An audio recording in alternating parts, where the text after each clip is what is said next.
இப்போ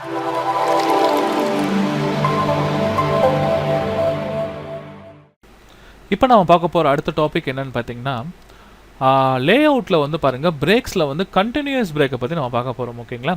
இப்போ நார்மலாக வந்து பார்த்திங்கன்னா நம்ம என்ன பண்ணியிருப்போம்னா, இப்போ இந்த பேஜில் வந்து பார்த்திங்கன்னா நான் வந்து ஒரு காலமாக நான் வந்து கன்வெர்ட் பண்ணுறேன்னு வச்சுக்கோங்களேன். அப்போ என்ன ஆச்சுன்னா எல்லா பேஜும் கன்வெர்ட் ஆச்சு. இந்த ப்ராப்ளம் சால்வ் பண்ணுறதுக்கு நாம் என்ன பண்ணோம், ஃபஸ்ட் பேஜில் அந்த காலம்ஸ் ஒர்க் ஆகணும், செகண்ட் பேஜில் வரக்கூடாதுன்னா செகண்ட் பேஜில் போயிட்டு நம்ம வந்து பார்த்திங்கன்னா பிரேக்கில் போகிறோம், நெக்ஸ்ட் பேஜை கிளிக் பண்ணிட்டோம், நெக்ஸ்ட் பேஜ் பிரேக் ஆகிடுச்சு. அப்போ ஃபஸ்ட் பேஜை கிளிக் பண்ணிவிட்டு காலம்ஸ் கொடுத்தீங்கன்னா உங்களுக்கு ஃபஸ்ட் பேஜில் வந்து பார்த்திங்கன்னா உங்களுக்கு அந்த 2 காலம்ஸ் வர ஆரம்பிச்சிருச்சு. கரெக்டுங்களா? அப்புறம் பார்த்தீங்கன்னா செகண்ட் பேஜில் எனக்கு எந்த ப்ராப்ளமும் இல்லாமல் உங்களுக்கு இந்த மாதிரி உங்களுக்கு வர ஆரம்பிச்சிருச்சு. ஓகே.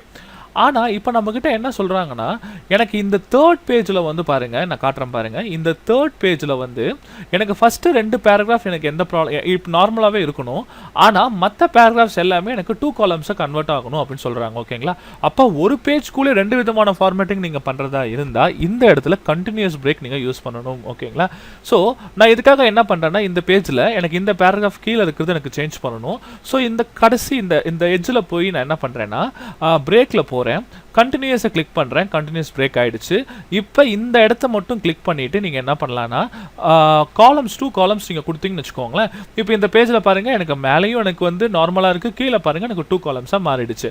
ஹோல் டாக்குமெண்ட்டும் மாறி இருக்கு. இல்லை இந்த பேஜ் மட்டும் தான் வேணும் அப்படின்னா நம்ம என்ன பண்ணலாம்னா இந்த கார்னரில் போய் கிளிக் பண்ணிக்கிட்டு பிரேக்கில் போயிட்டு நெக்ஸ்ட் பேஜ் கொடுத்துட்டீங்க அப்படின்னா நார்மல் ஆகிடும். இப்போ இந்த பேஜில் போயிட்டு நீங்கள் சிங்கிள் காலமாக மாற்றிக்கோங்க, உங்கள் ஹோல் டாக்குமெண்ட்டும் உங்களுக்கு சிங்கிள் காலமாக வந்துடும். சரிங்களா?